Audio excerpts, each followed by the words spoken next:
Sir, DGSBCA को तो मुअत्तल कर दिया गया, मगर 27 जाने के बाद सिंध हुकूमत ने इकदाम उठाया है। आपके वालिद भी कह चुके हैं कि जब से ये MNA वो बने हैं तो DGSBCA को करप्ट कह रहा हूं, मगर कोई आवाज नहीं सुन रहा। क्यों सर इतनी देर हो गई इस कार्रवाई के लिए?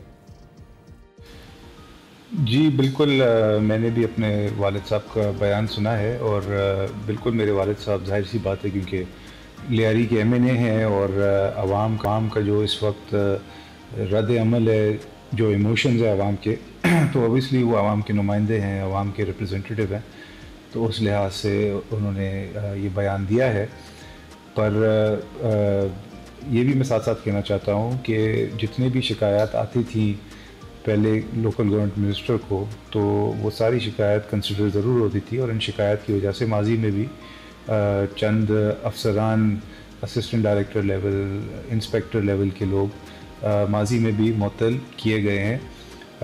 DGSBCA के ख़िलाफ़ भी शिकायत थे काफ़ी, क्यों नहीं वो माजी में मुअत्तल किया गया। ये तो देखें, अभी इन्वेस्टिगेशन लॉन्च हो चुकी है और जो लोकल गवर्नमेंट मिनिस्टर हैं जिसके मातहत ये इदारा होता है, तो उन्होंने यकीन दहानी कराई है कि इस जो साबका जो DGSBCA बन चुके हैं उनको भी क्लोजली उनके ऊपर इन्वेस्टिगेशन किया जाएगा, उनकी एक्टिविटीज़ के ऊपर, और जो उन्होंने फ़ैसले 2022 से लिए हैं वो तमाम चीज़ें अब इन्वेस्टिगेट की जाएंगी। और अगर उनकी कोई गफलत या कोई करप्शन, मिसमैनेजमेंट के इंकशाफात होते हैं, एविडेंस के साथ सामने आते हैं, तो उनके ख़िलाफ़ भी FIR रजिस्टर होगी। ये मैं बिल्कुल यकीन आपको दिलाना चाहता हूँ कि इस वक्त सिंध हुकूमत की नो करप्शन पॉलिसी है, एक्सट्रीमली फोकस्ड है इस वक्त पीपल्स पार्टी की सिंध हुकूमत के साफ़ और शफाफ इन्वेस्टिगेशन कराया जाए ताकि आवाम को जस्टिस मिले पूरी तरह से। राइट, साफ और शफाफ इन्वेस्टिगेशन की आप बात कर रहे हैं, तो सर ये भी बताएं कि DGSBCA को तो मुअत्तल कर दिया गया है, एक कमेटी जो आपने बनाई है उसको मजीद 48 घंटे दिए गए हैं और रिपोर्ट मुरतब हो गई। सिंध हुकूमत इनके खिलाफ कार्रवाई करेगी? क्या इबरत का निशान बनाया जाएगा ताकि कोई इंसानी जानों से ना खेल सके इस तरह से? देखिए, माजी में भी ऐसे बहुत सारे बिल्डर्स हैं जिनको अरेस्ट किया गया है, जिन्होंने इलीगल या सब स्टैंडर्ड बिल्डिंग्स बनाई है। ऐसा नहीं है कि ये सानिया होने के बाद ही हुकूमत हरकत में आई है। बहुत सारी ऐसी बिल्डिंग्स सिर्फ लियारी में दर्जनों के हिसाब से है जिनके बिल्डर्स को ट्रेस डाउन करके, उनको अरेस्ट करके, उनको फिर सज़ा भी दी गई है। बट जाहिर सी बात है, ये ऐसा एक सानिया है जिसमें 27 मासूम लोगों की जानें गई हैं, तो ये तो मेरे नज़रों में सीधा मर्डर केस बनता है। तो जो इसका बिल्डर है उसको अरेस्ट करके उसके ख़िलाफ़ एक सख्त केस हुकूमती दर्ज किया जाएगा, जिसमें हुकूमत ही कंप्लेनेंट होगी, जाहिर सी बात है। और उसके अलावा अगर कोई और किसी भी इदारे का, चाहे SBCA, चाहे पुलिस के मुलाजमीन इसमें मुलविस पाए जाते हैं, तो उनको भी फिर उस FIR में शामिल किया जाएगा। इनको ऐसी सज़ा दी जाएगी जो फिर किसी और को हिम्मत ही नहीं होगी फ्यूचर में कि वो इस तरह का इंसानी जानों के साथ खेलने का सोच भी सके। पाकिस्तान पीपल्स पार्टी और सिंध हुकूमत जहाँ पे फ्लड मुतासरीन, हेल्थ, इन सेक्टर्स में बहुत ज़्यादा काम कर रही है, लोगों की जान बचाने में काम कर रही है। चाहे फ्लड इफेक्टीज़ को हमने घर बना के दिए, 21 लाख घर बना के दिए हैं।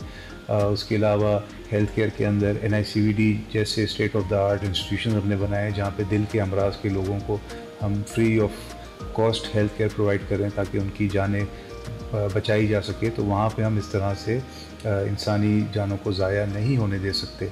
और इसके पीछे जो भी शख्स मुलविस है उसको ऐसी सज़ा दी जाएगी कि आने वाली नस्लें भी कभी नहीं भूलेंगी कि सिंध हुकूमत किस तरह अपने लोगों के साथ खड़ी है। तो बिल्कुल ना। फिर आखिर में ये भी बता दें कि सिंध भर में 740 बिल्डिंग्स ऐसी हैं जो मखदूश हैं, मगर उनको गिराने से पहले वहाँ के रिहायशियों को रहने के लिए जगह देने के लिए कोई बंदोबस्त हो रहा है? क्या इक़दाम की ज़ेर गौर है ताकि रिहायशी खुले आसमान तले ज़िंदगी ना गुजारें?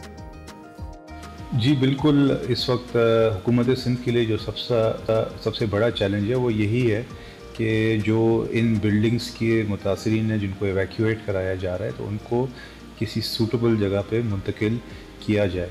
अब जाहिर सी बात है, अगर सिर्फ लियारी की अगर बात करें तो 122 ऐसी बिल्डिंग है जिसको आइडेंटिफाई किया गया है जो कि इलीगल या तो कंस्ट्रक्टेड हुई हैं या इस वक्त उनकी जो स्ट्रक्चर है वो मुतासर हो चुकी है, और 22 तो ऐसे हैं जो बिल्कुल इमरजेंसी बेसिस पे उनको इवैक्यूएट हम करा रहे हैं। 16 ऑलरेडी करा चुके हैं और बाकी 6 भी इंशाल्लाह अगले 1-2 दिन में हम इवैक्यूएट कर देंगे। तो सबसे बड़ा चैलेंज ही जाहिर सी बात है वो यही पेश आता है हुकूमत को कि इनको कहाँ मुंतकिल किया जाए। तो फ़िलहाल इमरजेंसी बेसिस पे हम जितने भी इलाके में या इलाके के अतराफ़ सरकारी स्कूल हैं या सरकारी दीगर फैसिलिटीज़ हैं, ऑफिसेज़ हैं, ऑफिस बिल्डिंग्स हैं, तो फ़िलहाल टेम्प्रेरी शेल्टर उनको वहाँ पे फ़राहम कर रहे हैं ताकि एक रात भी इन मुतासरीन, उनकी फ़ैमिली, उनके बच्चों को आसमान के नीचे रात नहीं गुजारनी पड़े।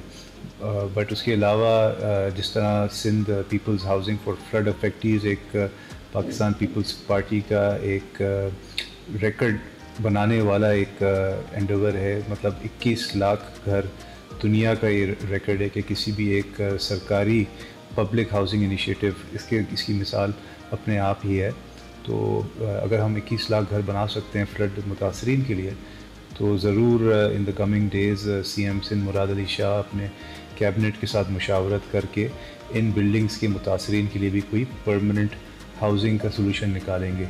ये जब इंशाल्लाह फाइनली डिसाइड हो जाएगा तो मीडिया के तवज्जो से आवाम को भी आगाह कर दिया जाएगा। बिल्कुल ठीक, आवाम को किया जाएगा। नादिर साहब बहुत बहुत शुक्रिया हमसे गुफ्तगू करने के लिए। आपकी मीटिंग थी, आपने उसमें से वक्त निकाला, आपका बहुत शुक्रिया।